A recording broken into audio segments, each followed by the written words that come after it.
This cabinet. Mzwai, good afternoon to you. Thank you so much indeed for joining us. What has the reaction been there at the state capture inquiry? Oh, well, as you can imagine, when the president announced those minor changes to his cabinet, it was in session. So there wouldn't be a number of people who really would have known until the commission has concluded. But obviously there were those, because now we live in the world of Twitter, Facebook, social media. So as much as the commission was continuing with its work and we were able really to see what exactly was happening, I think the sense that many people got, the sense that I got from many people here, I mean some of them fellow journalists, was that, well, maybe the president should have just released a statement, because they had been hyped up to believe that there would be these massive cabinet changes. And interestingly, there's not even a single minister that lost his or her job. I mean, this is a cabinet reshuffle really occasioned by events perhaps beyond the control of everyone. So very interesting, mainly from fellow colleagues here who are here in numbers, who said, well, given that it was only 3 changes, maybe he should have just released the statement, Palisa. All right. Well, back to the inquiry, of course. Today we've seen the former Director General at the Department of Treasury, Lungisa Fuzile, continuing with his testimony. Let's just reflect back on what transpired today and, of course, what is expected to happen tomorrow on Friday.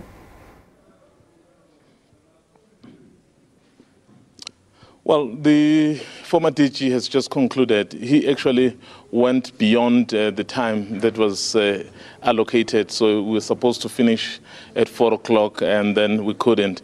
In fact, there was a thought that perhaps the proceedings could be concluded from the former DG by lunchtime, so that the current DG, Dondo Mohajane, could take the stand. But given the nature and the details, really, and the explaining of how the processes were working, so it went until very, very late. So it only concluded now after 4:30.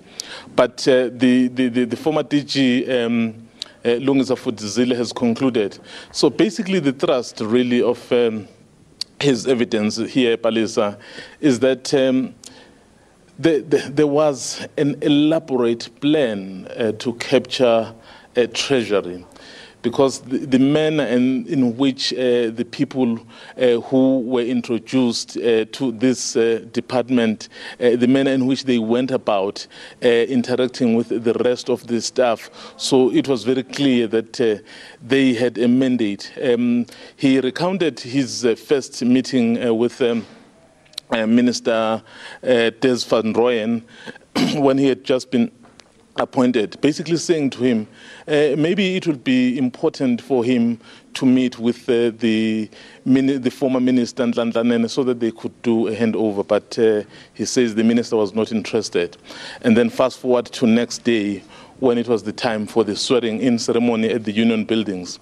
So he says when he got there at the union buildings, he met someone that he had never met before, who introduced himself to the former DG as Mohammed Popat. And then he says he introduced himself as the special advisor to the new minister. So he says he was really surprised, because he is the one who is supposed to actually sign off the contracts of the advisors. So basically those were some of the issues really that cropped up. And then the day after the swearing-in ceremony, so when the minister now was in the offices and he needed to introduce his advisors to the staff, he spoke about something which was very, very interesting, Palisa, because he said when they were in the office of the minister, remember the minister had come with his advisors, so he says the DG got in there were 3 people, obviously together with the minister. So as the minister was introducing them, so in terms of their roles, he mixed them up. So saying this one is the chief of staff and this one is the special advisor, but was corrected by the Mr. Popat that he had met at the union building. So And that led him to start connecting the dots. Remember when he got that call from Enoch Godongwane after Minister Nene had been fired to say, you are now going to get a Gupta minister. He will come with his advisors that he doesn't even know. So basically those are some of the stories, really, Palisa, that he was telling here, saying, and there were a lot of things that were happening in the treasury, so which made it very, very difficult for them to work together. Even the issue of the handover, he said Minister Des van Rooyen instructed him to give him a handover report, to which he said he objected because he had suggested that it be done together with Minister Nene, but Minister van Rooyen was not interested. So in short, though that was the thrust of really the evidence, he was basically saying the people who had been appointed to come and run Treasury, so they had come with a mandate really to capture the Treasury. All right, our reporter there, Mzwandile Mbeje, reporting live from Parktown at the State Capture Inquiry, of course, updating us on what transpired today. The former DG at National Treasury, Lungisa Fuzile, of course, wrapping up his testimony at the inquiry. Just before I wrap